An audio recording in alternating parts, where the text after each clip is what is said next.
We didn't really know where they were going to take us. They kicked us all out. Then they burned the churches, burned the buildings. It was terrible. American citizens were starving, were dying. The story was never told. It was purposely held secret. What happened here on our own continent is a tragedy.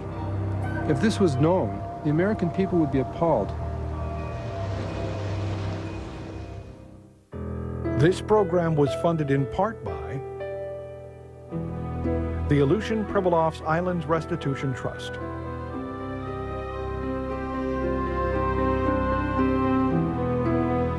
the Rasmussen Foundation,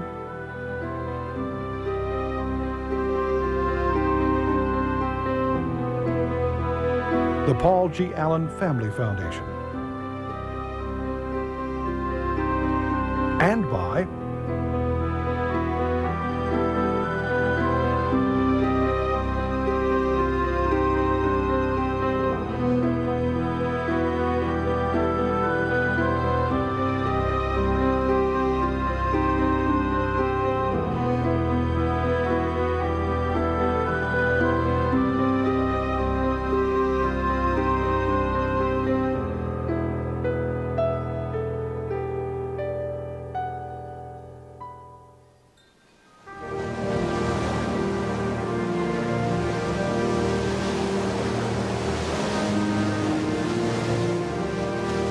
Atak Pristina wa Wakalan Ala Pristina Muluk, East Landing Pristina. This place is called East Landing, and this is one of the docks used during the evacuation of the Aleut people to Thunder Bay. They were told to take one bag and get ready to leave the island. The Aleuts of Alaska would experience war as few other Americans. The only campaign of World War II fought on American soil. The battle for the Aleutians would extract a heavy toll. But in the end, it would not be invading Japanese forces who posed the greatest threat to the Aleuts' survival. That would come from the country Aleuts pledged allegiance to, the United States of America. The government owned us, and they treated us as property. People learned that they weren't being treated as full citizens. Aleuts would be sent to isolated internment camps. There they would find pain and grief, and strangely enough, possibility. The story was never told, and it was such a big story. It's just like it was purposely held secret, and nobody should know this, because I think it's a big black mark on the United States government. I know there are some elders here. They refuse to utter a word about it. They'll just say no. I won't talk about it. And that's the saddest part. I think if we could all get together and talk about it, like we all got together and went through it, I think we'd all be a lot less burdened.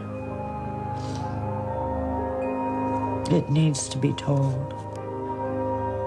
And I think it will now.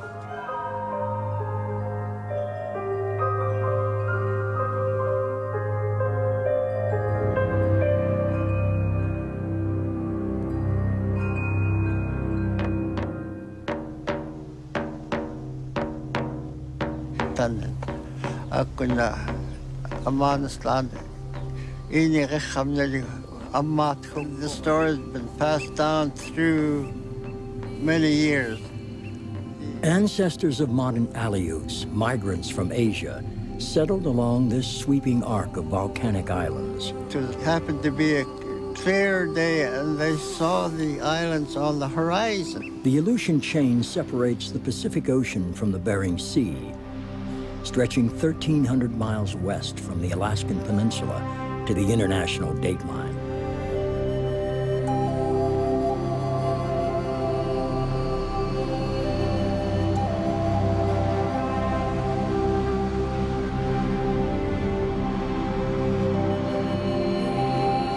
Here on the edge of tomorrow, Aleuts have lived for 9,000 years.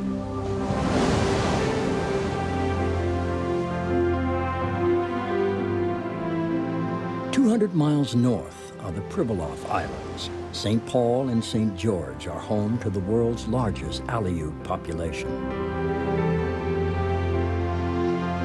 Most written histories say Aleuts first came to these islands as slaves of Russian fur traders, but Aleuts tell the story differently.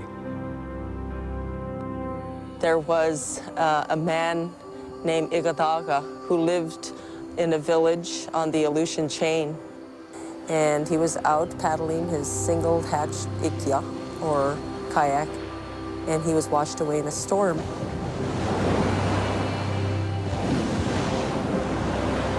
And he lived to tell the tale of coming to a land where there were fur seals and sea otters and abundant bird life. And he told his people that he had been to a place that he calls Tanakh Amik, land of mother's brother, and that anyone that ever goes to Tanakh Amik would always carry a longing to return.